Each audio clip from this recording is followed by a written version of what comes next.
قال رسول الله صلى الله عليه وسلم كل أمتي معافى إلا المجاهرين রাসূলুল্লাহ সাল্লাল্লাহু আলাইহি ওয়াসাল্লাম বলেন, আমার উম্মতের সকল পাপীকে আল্লাহ মাফ করে দিবেন বলে আমি নবী আশা রাখি, তবে তাদেরকে মাফ করবে না যারা গুনাহ বলে বেড়ায়, প্রকাশ করে বেড়ায়। বলেন নাউজুবিল্লাহ।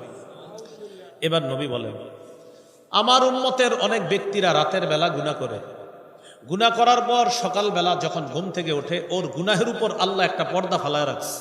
আল্লাহ একটা পর্দা ফালায় রাখছে যে ও গুনাহটা করছে, থাক কিছুদিন পরে আমার কাছে মাফ চাইবে, আমি আল্লাহ ওরে মাফ করব, পর্দা ফালায় রাখছে।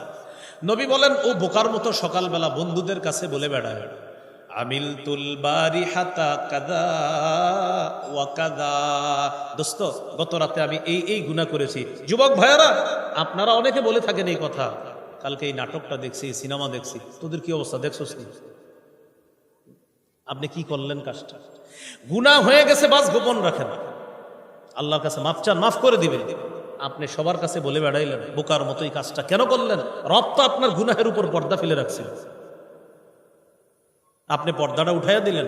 নবীজি বলেন, ও কি কাজটা করলো? আল্লাহর পর্দা ও সরাইয়া দিছে, রবের পর্দা ও সরাইয়া দিছে। যেখানে রব পর্দা ফেলায় রাখছে গুনাহের উপর, ও রবের পর্দাটা বন্ধুদের কাছে গুনাহ প্রকাশ করে পর্দাটা সরাইয়া দিছে। মন দিয়ে শোনেন, বর্তমানে আমরা গুনাহ প্রকাশ করি ফেসবুকে, গুনাহ করার পর ফেসবুকে স্ট্যাটাস দেয় যে এই নাটক সিনেমা দেখে আমার এই অভিমত। ডিয়ার ফ্রেন্ডস, তোমরাও তোমাদের অভিমতগুলো শেয়ার করে জানাও কেমন।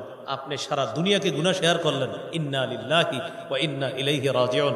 যুবক ভাইয়ারা, যারা আপনারা ফেসবুকে গুনাহের স্ট্যাটাস দিয়েছেন, আজকে রিমুভ করে দেন, আজকে মুছে দেন। নতুন করে আপনার গুনাহের সাক্ষী আর বাড়ায়েন না, পায়ে ধরি আর বাড়ায়েন না, তাড়াতাড়ি না মুছে দেন, গুনাহের সাক্ষী বাড়ায়েন না। সহিহ মুসলিমের একটা হাদিস শোনার পর আপনি বুঝতে পারবেন যে গুনাহ গোপন রাখা কতটা জরুরি ছিল। কিয়ামতের ময়দানে আল্লাহ অনেক পাপীকে ডাকবে পর্দার আড়ালে, পর্দার আড়ালে নিয়ে আল্লাহ বলবে, আতারিফু যামবা কাযা ওয়া কাযা, আচ্ছা তুমি কি এই পাপ স্বীকার করছিলা তুমি? বান্দা বলবে, আল্লাহ হ করছি তো আমি এই পাপ। আচ্ছা, তিনবার আল্লাহ স্বীকৃতি নিবে, করছো? হ্যাঁ, মনে আছে তো ওই দিন অমুক জায়গায় সাভারে, অমুক জায়গায়, এই জায়গায় আশুলিয়া, করছো না পাপগুলো? আল্লাহ করছি আমি।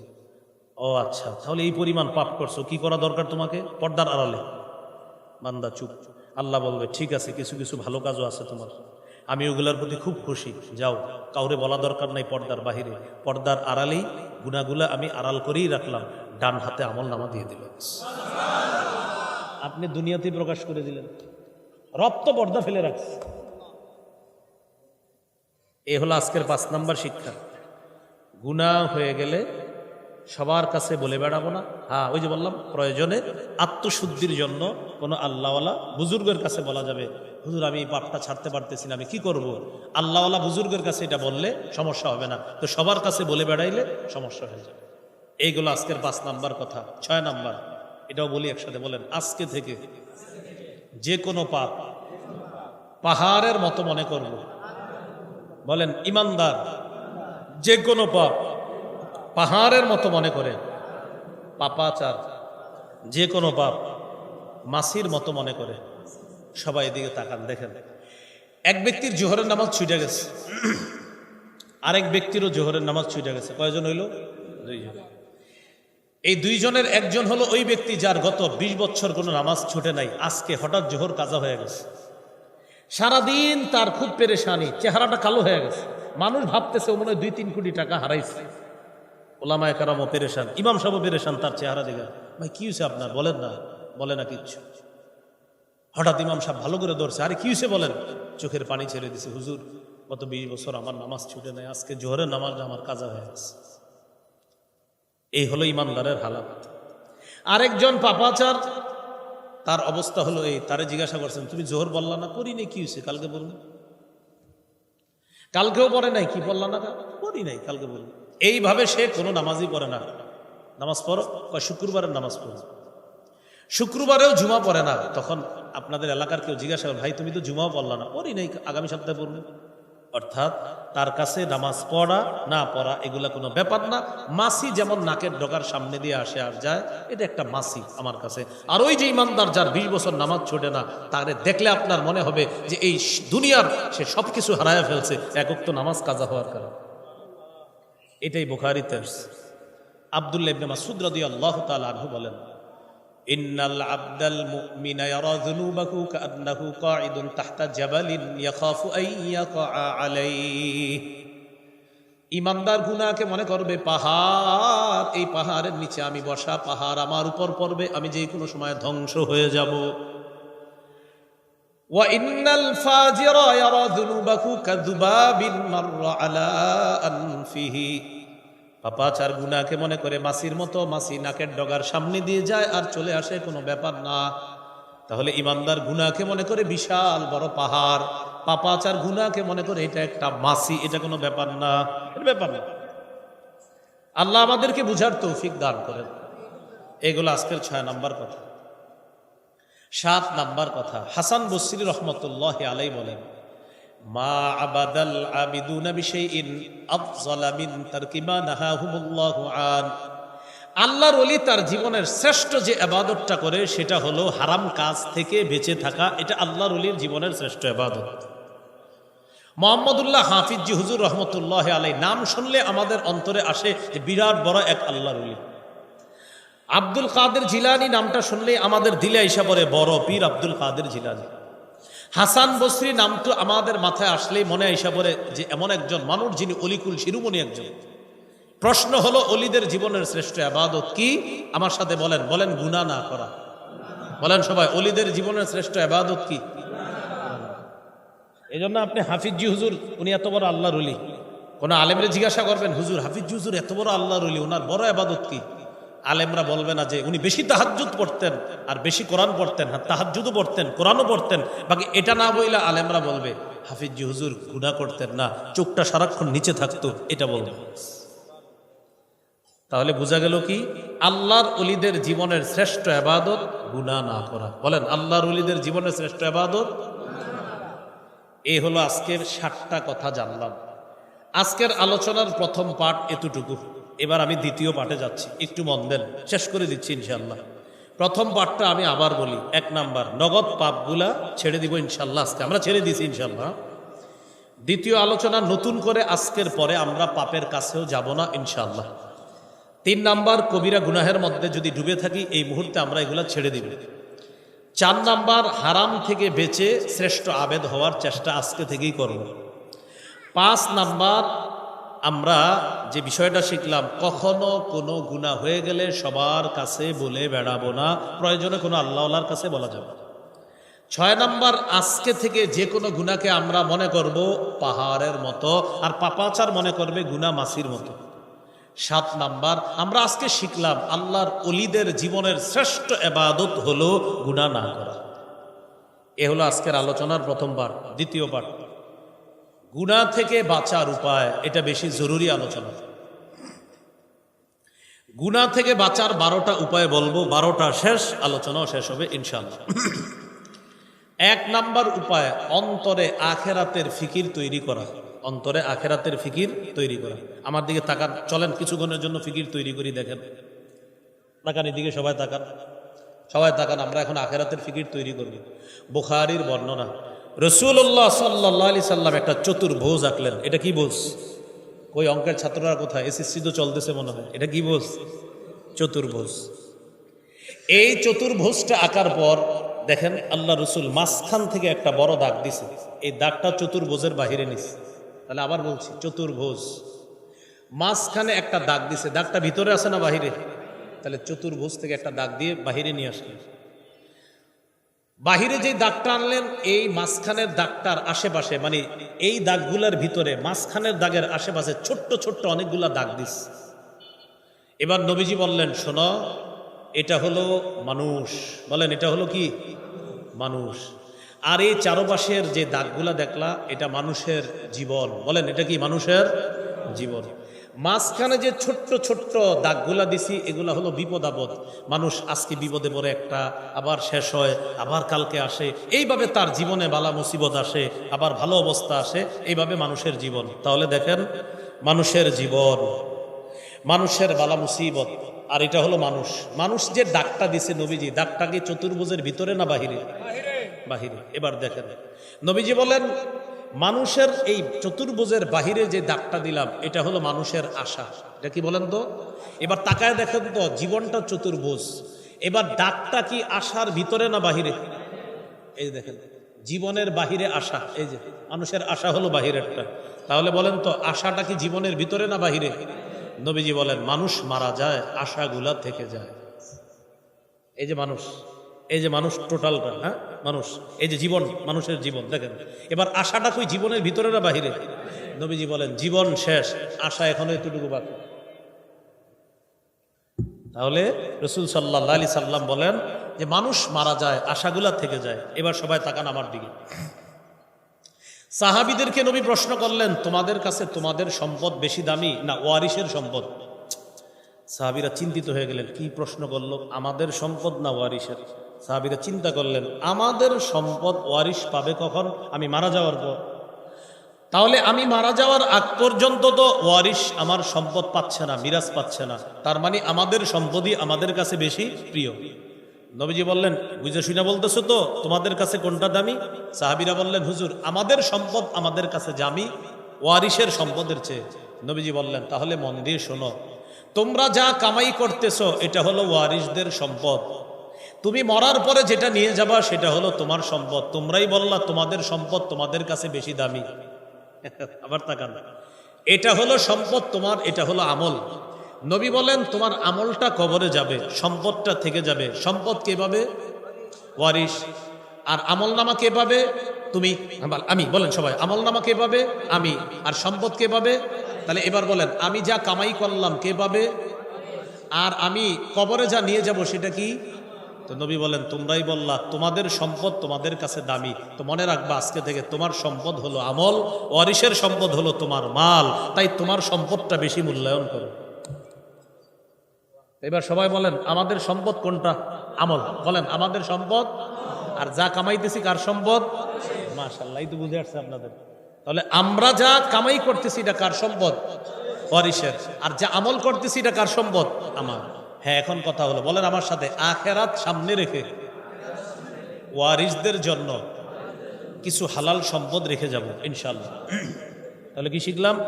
আখেরাত সামনে রেখে ওয়ারিসদের জন্য হালাল সম্পদ রেখে যাব। কারণ রাসূলুল্লাহ সাল্লাল্লাহু আলাইহি সাল্লাম বলেছেন, আনতাযারা ওয়ারাসাতাকা আগনিয়া খায়রুম মিন আনতাযারাহুম আলাতান রিআআন ইয়াতাকাফফাফুনান নাস। তোমার ওয়ারিসরা মানুষের কাছে হাত পাতার চাইতে তাদেরকে মোটামুটি ধনী অবস্থায় রেখে যাওয়া তোমার জন্য উত্তম। তাহলে ঠিক আছে, ওয়ারিসকে মোটামুটি সম্পদ দিয়ে যাব, আর আমারটা বেশি দাম দিব। আমার সম্পদ আজকে জানলাম আমল, আর আমার ওয়ারিসের সম্পদ হলো আমার মাল। তাই ওয়ারিসের সম্পদটা যেটা করব এটাও হালালভাবে, আর আমার আমলটা যেটা হবে এটা বিশুদ্ধ আমল। এই সম্পদ নিয়ে আমি কবরে যেতে হবে। নবী বললেন, তাহলে আজকে থেকে নিজের সম্পদটা বেশি মূল্যায়ন করবা ওয়ারিসের সম্পদের চাইতে। হ্যাঁ, ওইটাও পাত্তা দিবা, এটাও দিবা, বাকি আখেরাতটা সামনে রাখবা, দুনিয়াটা পিছনে রাখবা। তাহলে দেখি বুঝে থাকলে বলেন তো, আমাদের সম্পদ আমল, আমাদের সম্পদ ওয়ারিসের সম্পদ মাল। বলেন, আমাদের সম্পদ ওয়ারিসের সম্পদ মাল। আজকে এটা বারবার শুইবেন আর চিন্তা করবেন, আমার সম্পদ আমল, তাহলে আমার মাল কার? ওয়ারিসের। আমার সম্পদ কি? আমল। তো আমার মাল কার? ওয়ারিসের। ওইটাও যেন হালাল হয়, আমার আমলটা যেন খাঁটি হয়। এবার দেখেন, আমার ঘড়িতে এই মুহূর্তে বাজে 12টা 12। বাস চিন্তা করি আমরা, আগামীকাল 12টা 12তে আমি মনে করি দুনিয়াতে নাই। আচ্ছা, আমি না থাকলে কি হবে? কবরে যাব। কবরে গেলে কি হবে? আমার কাছে 2 জন ফেরেশতা আসবে। আইসা কি করবে? 3টা প্রশ্ন করবে। 3 প্রশ্নের উত্তর দিতে পারলে কবরটাই জান্নাতের বাগান হবে, না পারলে জাহান্নামের অংশ হবে। ইন্না লিল্লাহ। তাহলে কালকে 12টা 12তে আমার এই অবস্থা হতে পারে, হয়তো আমার কবরের অংশটা জাহান্নামের টুকরা হবে, না হয় জান্নাতের অংশ হবে। তার মানে হলো আমি যে ফজর পর্যন্ত বাঁচবো কিনা নিশ্চয়তা নাই। তো কি করতে হবে? তার মানে আজকের এশাটা আমার জীবনের শেষ এশা মনে করতে হবে। বুঝে আসছিল? এই হলো আখেরাতের ফিকির, এইভাবে তৈরি করে। আখেরাতের ফিকির আরেকটা তৈরি করতে পারেন এইভাবে, ডাক্তার আপনাকে বলল আপনি ক্যান্সারের রোগী, আর 24 ঘন্টা বাঁচবেন। 24 ঘন্টা পরে আস্তে আস্তে আপনার শরীর ড্যামেজ হয়ে যাবে, আপনি মারা যাবেন। বাসায় আইসা আপনি কাউরে জানান নাই আপনি যে ক্যান্সারের রোগী, মানে কাউরে বলেন নাই আপনি যে আসলে মারা যাইতেছেন। আপনার আব্বা আপনার এমনভাবে বকাঝকা শুরু করছে, আপনি কিচ্ছু কর না, হাসেন। কেন? যে আব্বা জীবনের যত বকা আছে বকা দেন, কারণ আমি বেশি দিন নাই। আপনার আম্মা আজকে আপনার অনেক কিছু বলতেছে, আপনি রাগ হন না। কেন রাগ হন না জানেন? ওই যে আপনার হাতে সময় বেশি নেই। আপনার বন্ধুরা ইচ্ছা মতো আপনারা বলতেছে তুই এই তুই সেই, চেয়ে চেয়ে হাসতেছেন। বন্ধুরা কয় কিরে আগে রাগ হইতো আজকে হাসে কেন? কারণ আপনি তো জানেন আপনি বেশি ধন নাই, আপনার ড্যামেজ হয়ে যাচ্ছে আস্তে আস্তে সব। আপনার বোন ভাই সবাই ইচ্ছা মতো বলতেছে, আপনি রাগ করেন না। আজকে আপনি মসজিদে গিয়ে নামাজ পড়তেছেন, খুব মন দিয়ে নামাজ পড়ে, সবাই অবাক হয়ে যাচ্ছে কিরে ঘটনা কি, এত সুন্দর করে নামাজ পড়তেছে আজকে। কারণ ওরা জানে না আপনাকে বলে দেওয়া হয়েছে তোমার শরীর ড্যামেজ হয়ে যাচ্ছে, সর্বোচ্চ 24 ঘন্টা পরে মারা যাবা। আপনার এই 24টা ঘন্টা কেমন হবে প্রিয় ভাইয়ারা? যদি এটা জানার পর আপনার এই অবস্থা হয়, তাহলে কেন আমি আপনি মৃত্যুর কথা স্মরণ করে মনে করতেছি না যে এই নামাজ আমার জীবনের শেষ নামাজ হতে পারে, কারণ আমি আসরে বাঁচবো কিনা নিশ্চয়তা। এইভাবে আখেরাতের ফিকির তৈরি করে, এ হলো 1 নাম্বার গুনাহ থেকে বাঁচার উপায়। 24টা ঘন্টা এরকম আখেরাতের ফিকির করেন। আমি বললাম তো আপনার হাজারো গুনাহ শেষ হয়ে যাবে, অন্যরা আপনারা দেখলে বলবে লোকটা কেমন জানি হয়ে গেছে। কেমন হয়ে গেছে মানে ওই যে আখেরাতের ফিকিরে আপনি কেমন জানি হয়ে গেছে এরকম। 2 নাম্বার উপায় খাঁটি তওবা করা। সূরা তাহরিমের 8 নম্বর আয়াত, 28 নম্বর পারা 20 নম্বর পৃষ্ঠা, সূরা তাহরিম 8 নম্বর আয়াতে আল্লাহ বলেন ইয়া আইয়ুহাল্লাযীনা আমানু তুবু ইলাল্লাহি তাওবাতান নাসুহা আসা রাব্বুকুম আন ইউকাফিরা আনকুম সাইয়্যাতিকুম। হে ঈমানদারগণ, তোমরা আল্লাহর কাছে খাঁটি তওবা করো, আশা করা যায় তোমাদের রব তোমাদের জীবনের সমস্ত গুনাহ মাফ করে দিবেন। তবে বলেন সবাই, তবে সবাই বলেন তওবার, বলেন 4টি শর্ত। বলেন তওবার কয়টি শর্ত? বলেন 1 অতীতের গুনাহ ছেড়ে দেওয়া, 2 অতীতের গুনাহের উপর অনুতপ্ত হওয়া, 3 দৃঢ় প্রতিজ্ঞা করা আমি ভবিষ্যতে এই গুনাহ আর করব না, 4 আমার জিম্মায় কোনো বান্দার হক থেকে থাকলে সেই হক আদায় করে দিবে।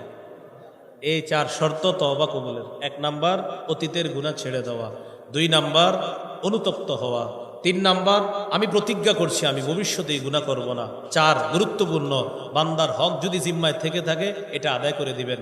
আপনাদের শুনতে কষ্ট হলেও আমি বলছি, আপনি একজনের কাছ থেকে টাকা পাইতেন 500 টাকা, টাকাটা আনার সময় তার কাছ থেকে 500 এনেছেন, সাথে 50 টাকা সুদে এনেছেন। এই যে 50 টাকা আপনি সুদ এনেছেন, এই 50 টাকা আপনার না, যার থেকে এনেছেন এটা তার। কি হলো কথাটা? আপনি এইভাবে 50,000 টাকার মালিক হয়েছেন। কিভাবে? ওই সুদের অংশে। এই যে 50,000-এর মালিক হয়েছেন, এই 50,000 আপনার না, যাদের থেকে আনছেন তাদের। আপনি দিয়ে দেন। আমি সত্যি বলছি আপনার তওবা কবুল হচ্ছে না। না কি শিখলাম? সুদের অংশটা কার? যার থেকে আনছেন তার। বলেন সুদের অংশ কার? যার থেকে আনছেন তার। কি একটা বিষয় হয়ে গেল না? অনেকে নিয়ত করে সুদ খাইতে খাইতে উনি বড় লোক হবে, তারপর হজ করে উনি ভালো হয়ে যাবে। কি ডিজিটাল পদ্ধতির ভালো হওয়া! এত সহজ না বিষয়টা। যাদের থেকে আপনি মেরেছেন তাদের প্রত্যেককে আগে টাকাগুলা দেন, পরে হজে যান। মনে থাকবেনি 4 শর্ত? গুনাহ ছেড়ে দেওয়া, গুনাহের উপর অনুতপ্ত হওয়া, প্রতিজ্ঞা করা ভবিষ্যতে এই গুনাহ করব না, 4 নাম্বার বান্দার হক আদায় করে দেওয়া। আল্লাহ আমাদেরকে 4 শর্ত পূরণ করার তৌফিক দান করেন। যদি এইভাবে তওবা করতে পারেন, ইবনে মাজার 4250 নম্বর হাদিস, রাসূলুল্লাহ সাল্লাল্লাহু আলাইহি ওয়াসাল্লাম বলেন আত্তাইবু মিনাদ যামবি কামান লা যামবা লা। গুনাহ থেকে তওবাকারী ব্যক্তি এমন হয়ে যায় যেন তার কোনো গুনাহই নাই। আপনাদেরকে একটা হাদিস শোনাই, তিরমিজির 3538 নম্বর হাদিস। বুখারী মুসলিমে বড় করে আসছে, তিরমিজিতে ছোট করে। কোনটা শুনলেন, বড়টা না ছোটটা? আচ্ছা ঠিক আছে, বড়টাই শোনাই আগে, পরে ছোট অংশটা শোনাই। এক ব্যক্তি সফরে বের হয়েছে। সফরে বের হওয়ার পর তার সাথে তার বাহন আছে, তার বাহনের মধ্যে তার খানা আছে, পানিও আছে, সফরের সরঞ্জাম আছে। খানা পানি সফরের সরঞ্জাম নিয়ে তিনি সফর করতে করতে শরীরে ক্লান্তি এসে গেছে। শরীরের ক্লান্তি দূর করার জন্য যাত্রা বিরতি দিয়ে এক জায়গায় তিনি নামলেন সফরের ক্লান্তি দূর করার জন্য।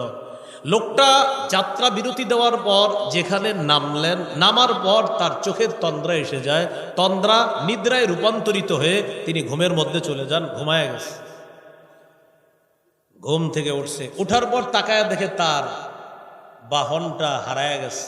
বাহনের উপরে তার খানা ছিল, পানি ছিল, আসবাবপত্র ছিল, সব গেছে। মনটা খারাপ, আমি এখন কি করব? আমি কি বাকি পথ সফর করব নাকি আবার বাড়িতে ফিরে যাব?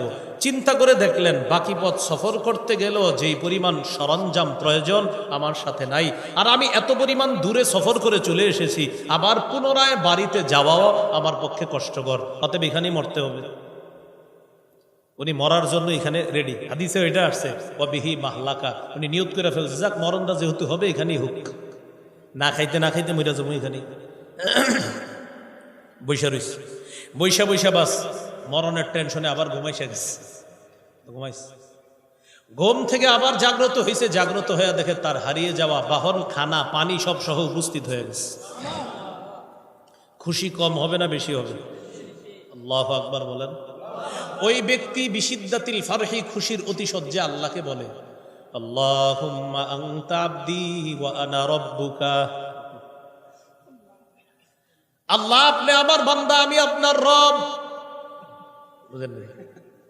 খুশিতে বইলা ফেলছে আল্লাহ আপনি আমার বান্দা, আমি আসলে মানে উনি যে কি বলছে উনি জানে না, খুশিতে আসলে বলতো এইভাবে আল্লাহ আপনি আমার রব, আমি আপনার বান্দা, এটা না বইলা বলতেছে আল্লাহ আপনি আমার বান্দা, আমি আপনার রব। নবীজি বলেন খুশির কারণে এই যে কি বলছে নিজের ঠিক নাই, এত বেশি খুশি। নবীজি বলেন শোনো আমার উম্মত, লাল্লাহু আফরাহু বিতাওবাতি আহাদিকুম মিন আহাদিকুম বিদাল্লাতিহি ইদা ওয়াজাদাহা, তোমাদের কেউ হারিয়ে যাওয়া বাহন ফিরে পাওয়ার পর যে পরিমাণ খুশি হয়, কোন বান্দা তওবা করলে আল্লাহ তাআলা তার চেয়ে কোটি গুণ বেশি খুশি হয়ে যায়। তওবা করবেন না ইনশাআল্লাহ? না মনে হয় করবেন না।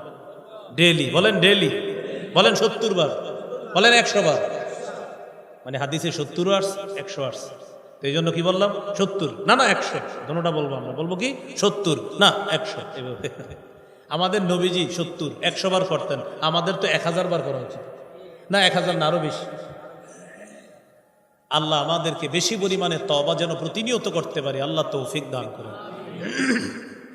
গুনাহ মাফের 3 নাম্বার উপায় বলেন আস্তাগফিরুল্লাহ পড়া।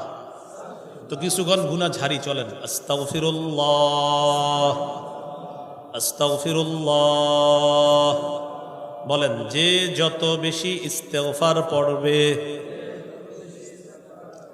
তার তত বেশি গুনাহ ঝরবে, যার যত বেশি গুনাহ ঝরবে তার তত বেশি মেধা বাড়বে। গুনাহ মেধারে একদম শেষ করে দেবে, এই জন্য গুনাহ যত ঝাড়াবেন মেধা বাড়বে। মাদ্রাসায় যেগুলা পড়ে ওদের জরুরি প্রতিনিয়ত ইস্তেগফার, সারাক্ষণ যখন অবসর ইস্তেগফার করা, কারণ ওদের কলব সাফ রাখতে হবে। ইস্তেগফারে কলবের ময়লা দূর হয়, আর যখন কলব ময়লা মুক্ত হয় তখন ওই স্বচ্ছ পরিষ্কার কলবে কোরআন হাদিসের নূর আল্লাহ তৈরি করে দেন। বুঝে আসছেনি কথাটা? এবার কথা হলো ইস্তেগফার বেশি পড়বেন না, সুবহানাল্লাহ। জামায় ময়লা থাকলে সাবান, ময়লা না থাকলে আতর, কলবে ময়লা থাকলে ইস্তেগফার। কলব যখন সাফ হবে, সুবহানাল্লাহ সুবহানাল্লাহ, কলবে ময়লা ইস্তেগফারের সাবান লাগাও, ইস্তেগফার দিয়ে কলবের ময়লা দূর করো। হ্যাঁ অনেকক্ষণ ইস্তেগফার পড়ছি, ময়লা কিছুটা দূর হয়েছে মনে হয়, এখন কি করব? সুবহানাল্লাহ দিয়ে এবার কলব সাজাও। তাহলে 3 নাম্বার উপায় আস্তাগফিরুল্লাহ পড়া। পড়ব তো ইনশাআল্লাহ। সূরা আলী ইমরানের 135 নম্বর আয়াতে আছে ওয়াল্লাযীনা ইযা ফাআলু ফাহিশাতান আও যালামু আনফুসাহুম যাকারুল্লাহ ফাস্তাগফারু লিযুনুবিহিম ওয়া মান ইয়াগফিরুয যুনুবা ইল্লাল্লাহ ওয়া লাম ইউসিররু আলা মা ফাআলু ওয়া হুম ইয়ালামুন। আল্লাহ তাআলা বলেন যাদের গুনাহ হয়ে যায় সাথে সাথে আল্লাহকে স্মরণ করে, সাথে সাথে ইস্তেগফার পাঠ করে, আর জেনে বুঝে ভবিষ্যতে এই গুনাহটা করে না, আল্লাহ বলেন তাহলে আমি আল্লাহ ছাড়া গুনাহ মাফ করার আছেই বা কে? সুবহানাল্লাহ। আর আমি তো মাফ করব। কোন বান্দা গুনাহ হয়ে যাওয়ার পর যখন বলে আস্তাগফিরুল্লাহ, আল্লাহ তাআলা ফেরেশতাদেরকে বলে আমার বান্দা গুনাহ হয়ে যাওয়ার পর আলিমা আন্না লাহু রাব্বা ইয়াগফিরুয যামবা, আমার বান্দা জানে তার একজন রব আছে, যে রব তাকে মাফ করে দেয়। ওর গুনাহ হওয়ার পর তাই ও আমারে ডাকছে কেন জানো? ও জানে আমি একজন রব আছি ওরে মাফ করার মতো। এই ফেরেশতারা সাক্ষী থাকো, ওরে মাফ করে দিস। গুনাহ হয়ে গেছে, হয়ে যাওয়ার পর বলছে আল্লাহ আমি এটা কি করলাম, আল্লাহ আমার চেয়ে খারাপ কেউ নাই সাবারে, আল্লাহ আমি এটা কোনো কাজ করলাম, আল্লাহ আল্লাহ মাফ করে দেন, মাফ করে দেন। আল্লাহ ফেরেশতাদেরকে বলে ওর কি হয়েছে জানো? ও গুনাহ হওয়ার পর ওর মাথায় আসছে ওরে মাফ করার জন্য একজন রব আছে, তো আমি রব তো আছি, সাক্ষী থাকো, মাফ করে দিস। তাহলে 3 নাম্বার উপায় ইস্তেগফার পড়া, করবো তো ইনশাআল্লাহ। 4 নাম্বার, এটা আমার সাথে বললে মনে থাকবে, বলেন ক্ষমা পাওয়ার আশায় বারবার আল্লাহর কাছে ক্ষমা চাওয়া। কিভাবে চাইবেন দেখেন, আপনি বলা দরকার নেই আল্লাহ মাফ করে দেন, আল্লাহ দেন না, আল্লাহ মাফ করে দেন, আল্লাহ আল্লাহ মাফ করে দেন। মাগরিবের পর সব মুসল্লিরা বের হয়ে গেছে, ইমাম সাহেব বের হয়ে গেছে, মুয়াজ্জিন বের হয়ে গেছে, আশেপাশে তাকায় দেখেন কেউ নাই, আপনি আছেন মসজিদে একা, আর কেউ নাই। ফেরেশতা মসজিদে, বাতি নিভে গেছে, হালকা হালকা আলো আছে। ওই মুহূর্তে আল্লাহরে বলেন আল্লাহ আমি আর আপনার ছাড়া কেউ নাই, আল্লাহ আল্লাহ আমারে মানুষ ভাবে কত ভালো মানুষ, কিন্তু আমি যে কেমন আপনি জানেন। আমার গুনাহ জানলে আমার সন্তান আমাকে বাবা বলে পরিচয় দিবে না, আল্লাহ আমার স্ত্রী আমাকে স্বামী বলে পরিচয় দিবে না, আল্লাহ আপনি আমারে মাফ করে দেন, আল্লাহ আপনি আমারে মাফ করে দেন, আল্লাহ আপনি আমারে মাফ করে দেন।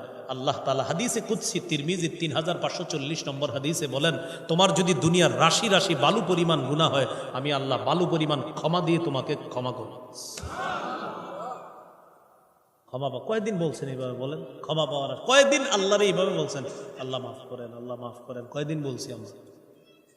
তিরমিজি 3540 নম্বর হাদিসে আল্লাহ বলেছেন, ইবনা আদম ইন্নাকা মা দাউতানি ওয়া রাজাউতানি গফারতু লাকা আলা মা কানা মিনকা ওয়ালা উবালি। তুমি যতক্ষণ ক্ষমা পাওয়ার আশায় আমাকে ডাকো, আমি ততক্ষণ তোমার ডাকে সাড়া দেই, তোমাকে ক্ষমা করে দিই। কয় নাম্বার গেল? 4। 5 নাম্বার, বলেন সর্বক্ষেত্রে রাসূলুল্লাহ সাল্লাল্লাহু আলাইহি সাল্লামের আদর্শ বাস্তবায়ন করা। ব্যক্তি জীবন, পারিবারিক জীবন, সামাজিক জীবন, রাষ্ট্রীয় জীবন, আন্তর্জাতিক জীবন, সর্বক্ষেত্রে নবীর আদর্শ বাস্তবায়ন করা। আমাদের রাষ্ট্রে ইসলামী শাসন যেন চালু হয়, এই দোয়া করা। কিয়ামতের আগে কোনো নারী শাসক যেন না হয়, এই দোয়া করা। আমাদের দেশে যেন আল্লাহ একজন বলেন আদর্শ পুরুষ শাসক তৈরি করে দেয়। ইয়াহিয়া তাকিবাই এই আলোচনায় মনে করেছে। আমি আস্তে আস্তে শুনলাম তিনি সূরা হজের 41 নম্বর আয়াত পড়ছে, সর্বশেষ যে আয়াতে 4টা কথা বলছে উনি, আল্লাযীনা ইম্মাক্কান্নাহুম ফিল আরদি আকামুস সালাহ ওয়া আতাউজ যাকাত ওয়া আমারু বিল মারুফ ওয়া নাহাউ আনিল মুনকার। তিনি বলেছিলেন এই আয়াতটা, আমি জানি না এর আগে কি আলোচনা করছে, এখানে এসে এটাই শুনছি আমি। তিনি বলতেছেন যে আল্লাহ বলেন আমি যাদেরকে দুনিয়ার ক্ষমতায় বসাই তাদের 1 নাম্বার কাজ হবে তারা নামাজ কায়েম করবে, 2 নাম্বার যাকাতের বিধান চালু করবে, 3 নাম্বার সৎ কাজের আদেশ করবে, 4 নাম্বার অসৎ কাজ থেকে নিষেধ করবে। এটাই তো বলতেছিলেন। বুঝা গেল আমি ভালো শ্রোতা। আচ্ছা যাই হোক, তো বলছিলাম একজন আদর্শ পুরুষ শাসক যিনি এই 4টা কাজ করবে, ওই ভাই যে আলোচনাটা করতেছিলেন, বাস এটা মনে রাখা। তাহলে আল্লাহ রসুলের আদর্শ রাষ্ট্রীয় জীবনেও বাস্তবায়ন করা, আরেকটা হলো আন্তর্জাতিক জীবনেও বাস্তবায়ন করা। আন্তর্জাতিক জীবন যেমন ফিলিস্তিনের ভাইদেরকে ভুলে যাওয়া যাবে না, তাদের জন্য কিছু করার চেষ্টা করা। ফিলিস্তিনের জন্য আমাদের করণীয় 4টা, বলেন কয়টা? 1 নাম্বার সহযোগিতা পাঠানো, 2 নাম্বার জিহাদ করা, প্রাচীরের বাধার কারণে এটা আমরা পারছি না। 3 নাম্বার ইয়াদাত প্রস্তুতি গ্রহণ করা, হ্যাঁ আমরা প্রস্তুত আছি ইনশাল্লাহ, আল্লাহ সুযোগ করলে আমরা যাব। 4 নাম্বার তারা যেই সমস্ত শক্তি সঞ্চয় করে যেই মাধ্যমে, ওই মাধ্যমগুলা বয়কট করা। আমার টাকা দিয়ে যেন আমার মুসলমান ভাইয়ের রক্ত না ঝরে। ঠিক কইয়াও তো কোরবানির গোস্তটা খাইয়ে একটা ঠান্ডা টান দিবেন, বলবে ঠান্ডা না দিলে কি লাগে না? ভালো লাগে না। তাকান তো আমার দিকে, সবাই তাকান ভালো করে, তাকাইছেন? 18 বছর হলো এই পানি ছুঁয়ে দেখি না। হ্যাঁ আমি আমি আমি আমি কয় বছর? অবাক লাগছে না? বাস্তব। পৃথিবীর কাউরে প্রমাণ করতে কোন আমার এটি খাইতে দেখছি। 18 বছর হলো, না ঠান্ডা না গরম, না এই পানি না ওই পানি না সেই পানি, কোনো পানি না। 18 বছর আলহামদুলিল্লাহ, বিইজনিল্লাহ, ইনশাল্লাহ মরা পর্যন্ত ছুঁয়ে দেখবো না। আমার জীবনও চলছে, আপনার জীবনও তো চলছে, আমি তো আলহামদুলিল্লাহ ভালোই আছি। আপনি বলে এটা না খাইলে জীবন চলে না, আমারটা কেমনি চললো? এটা এই জন্য বললাম আপনারা যেন বলতে পারেন যে বেড়ায় পারলে আমরা পারবো না। আজকে থেকে বলবেন বেড়ায় পারলে আমরা পারবো না, এটা বলবেন। কালকে এইভাবে বলবেন এ পারলে আমরা পারবো না, বাস। তাহলে এদের এগুলা বয়কট করবো তো ইনশাআল্লাহ। এ হলো 5 নম্বর গুনাহ মাফের উপায়। সূরা আলী ইমরান 31 নম্বর আয়াত আল্লাহ বলেছেন, নবী আপনি বলেন তোমরা যদি আল্লাহকে ভালোবাসো, আমার অনুসরণ করো, আল্লাহ তোমাদেরকে ভালোবাসবে, ওয়াগফির লাকুম যুনুবাকুম, তোমাদের গুনাহ মাফ করে দিবে। 6 নম্বর উপায় গুনাহ মাফের, আজান দেওয়া। আবু দাউদের 515 নম্বর হাদিস, আল মুআজ্জিনু ইউগফারু লাহু মাদা সাউতি, মুয়াজ্জিনের আজানের আওয়াজ চারপাশে যতদূর যায় তার গুনাহ মাফ করে দেওয়া হয়। আপনারা আর কেউ উঠবেন না, শেষ করে দিচ্ছি 2-3 মিনিটের মধ্যে, আপনাদের একটা কাজ বাকি আছে, আল্লাহর রাস্তায় কেউ উঠবেন না। এটা হলো 6 নম্বর। 7 নম্বর 2 রাকাত নামাজ পড়া। আবু দাউদের 1521 নম্বর হাদিস, রাসূলুল্লাহ সাল্লাল্লাহু আলাইহি সাল্লাম বলেন, মা মিন আবদিন ইউযনিবু যামবান ফায়ুহসিনুত তুহুরা ফায়াকুমু ফায়ুসাল্লি রাকাতাইন ইল্লা গফারাল্লাহু লাহু যামবা, কোন মুমিন ওযু করে যদি 2 রাকাত নামাজ পড়ে এই নিয়তে, আল্লাহ আমার গুনাহ মাফ করে দেন, সালাম ফিরানো শেষ, গুনাহ শেষ। এই আমলটা আজকে করে ফেলেন। 8 নম্বর 5 ওয়াক্ত নামাজ পড়া। সহিহ বুখারীর 526 নম্বর হাদিস, এক ব্যক্তি আসলেন নবীজির কাছে, হুজুর আমার গুনাহ হয়। ওই মুহূর্তে আল্লাহ সূরা হুদের 114 নম্বর আয়াত নাজিল করলেন, ওয়া আকিমিস সালাতা তারাফাইন নাহার ওয়া যুলাফাম মিনাল লাইল ইন্নাল হাসানাত ইউযহিবনাস সাইয়্যাত। নবী আপনি সালাত কায়েম করেন দিনের 2 প্রান্তে আর রাতের কিছু অংশে। আমি অন্য কোথাও বয়ানে আসলে আমার একটু মনে করাই দিবেন কানে কানে, ফিলিস্তিনের ইতিহাস অন্য বয়ানে বলে দিব ইনশাল্লাহ। ওই আমাদের ফিলিস্তিনের যে বিষয়গুলা এটা ইনশাল্লাহ কোনো বয়ানে বলে দিব। এদিকে কোথাও বয়ানে আসলে আমার খালি একটু বলে দিলে হবে, বলে দিব। অনেকে এই বিষয়টা শুনতে চায়, জানতে চায়, এটা জানা দরকার। তো ইনশাল্লাহ কোথাও বলবেন, একদম বলে দিব যে ইহুদিদের দাবি কি সঠিক না আজাইরা দাবি, এটা বুঝাই দেব ইনশাল্লাহ। এ হলো 8 নম্বর। রাসূলুল্লাহ সাল্লাল্লাহু আলাইহি ওয়াসাল্লাম বুখারীর 526 নম্বর হাদিসে আছে যে নবীজি সাল্লাল্লাহু আলাইহি সাল্লাম বলে দিলেন যে এই আয়াতের মাধ্যমে আল্লাহ জানায়া দিছেন, তোমরা যদি 5 ওয়াক্ত নামাজ পড়ো মাঝখানের গুনাহগুলো আল্লাহ মাফ করে দিবেন। 9 নম্বর জামাতের সাথে নামাজ পড়া। সহিহ মুসলিমের এক হাদিসে আসছে, এক সাহাবী নবীর সামনে এসে বলতেছে, আকিম আলাইয়া হাদ্দা, হুজুর আমি শেষ। কি হয়েছে তোমার? আমি শেষ, আমি পাপ করে ফেলছি, বিচার করেন তাড়াতাড়ি। ইতিমধ্যে জামাত দাঁড়ায় গেছে, নবীজি নামাজ পড়াইলেন। নামাজ পড়ানোর পরেই সাহাবী বলতেছে, হুজুর ওই যে আমার তো গুনাহ হয়ে গেছে, কি করা? নবীজি বললেন, আমাদের সাথে কি জামাতে নামাজ পড়ছো? বলেন হ্যাঁ। তখন নবী বললেন, জামাতে নামাজ পড়ার কারণে তোমার গুনাহ আল্লাহ মাফ করে। 10 নম্বর একটা পাপ হয়ে গেলে সাথে সাথে ভালো কাজ করা। এই বুঝেন কিন্তু বলি নাই পাপ করে ফেললে, বলছি পাপ হয়ে গেলে। কারণ অনেকে বদ হজম করবে এই বয়ানের, কারো কালকে থেকে এরকম করবে, একটা গুনাহ করবে ভালো কাজ করবে, গুনাহ করবে ভালো কাজ করবে। বিষয়টা এমন না, গুনাহ হলে ভালো কাজ করা, গুনাহ করলে না। মুসলমান গুনাহ করতে পারে না, শয়তানের ধোকায় মুসলমানের গুনাহ হতে পারে। তিরমিজির হাদিস, রাসূলুল্লাহ সাল্লাল্লাহু আলাইহি সাল্লাম বলেন, আতবিইস সাইয়্যাতাল হাসানাতা তামহুহা, একটা গুনাহ হয়ে গেলে সাথে সাথে তুমি একটা ভালো কাজ করে ফেলবা, আল্লাহ তাআলা ওই ভালো কাজের কারণে তোমার গুনাহটা আল্লাহ মাফ করে দিবে। 11 নম্বর জিকিরের মজলিসে বসা, যেখানে বসে আছেন। সহিহ বুখারী 6408 নম্বর হাদিস, পুরা মজলিসটাকে ফেরেশতারা বেষ্টন করে আসমান পর্যন্ত এই মুহূর্তে আছে। আল্লাহ ফেরেশতাদেরকে বলে, ইশহাদু আন্নী কাদ গফারতু লাহুম, সাক্ষী থাকো সবগুলারে মাফ করে দিস। অনেকে আছে পিছনে আসছেন, আপনারা কিছুক্ষণ বসে যান, আল্লাহর রাস্তায় 1 মিনিট হলে বসেন, ফজিলত আছে, ফজিলত আছে, বসেন। তো এক ফেরেশতা বলে, আল্লাহ এই যারা পিছনে আইসা বসছে কিছু সময় তাদেরকেও মাফ করবেন? আল্লাহ বলে, পিছনে যারা আইসা বসে আমি আল্লাহ ওদেরকেও মাফ করব। এজন্য আজকে থেকে মনো মাহফিলে আগে যাবেন না, সবার শেষে খালি যাবে নাকি? এরকম নাকি? না, এরকম না, আসতে হবে। মাশাআল্লাহ যারা বসছেন আল্লাহ মাফ করে দিচ্ছে। এ হলো 11 নম্বর উপায়। 12 নম্বর সর্বশেষ উপায়, জিকির করা। 11 নম্বর জিকিরের মজলিসে বসা, আর 12 নম্বর জিকির করা। রাসূল সাল্লাল্লাহু আলাইহি সাল্লাম বলেন, আল্লাহর কাছে 4টা জিকির সবচেয়ে পছন্দের, সুবহানাল্লাহ, আলহামদুলিল্লাহ, লা ইলাহা ইল্লাল্লাহ, আল্লাহু আকবার। এই 4টার মধ্যে শ্রেষ্ঠ হলো লা ইলাহা ইল্লাল্লাহ। তিরমিজির 3592 নম্বর হাদিস, ইখলাসের সাথে কেউ যদি একবার বলে লা ইলাহা ইল্লাল্লাহ, আসমানের সবগুলা দরজা খুলে দেওয়া হয়, তার লা ইলাহা ইল্লাল্লাহ যেন আরশ পর্যন্ত পৌঁছে যায়। মনে থাকবে তো ইনশাআল্লাহ? আচ্ছা, এখন একটা আমল করব আমরা। সে আমলটা হলো, আপনারা কেউ উঠবেন না, এটা হলো প্রথম কথা। আপনাদের সামনে রুমাল যাবে, রুমালের মধ্যে যে যা পারেন শরীক হবেন। যদি দান না করেন আপনিও বসে থাকেন, আর যারা দান করবেন তারাও বসেন, যারা করবেন না তারাও বসে থাকেন, দোয়া করতে থাকেন। রুমাল যাবে তাড়াতাড়ি। আল্লাহর রাস্তায় 1 মিনিট শেষ হয়ে যাচ্ছে, কেউ উঠবো না আমরা ইনশাআল্লাহ। আচ্ছা আচ্ছা আচ্ছা, এখন তো শীতের দিন না, তোর মাল নাই। হ্যাঁ, হ্যাঁ। আজকে বেটা এমনি ধরে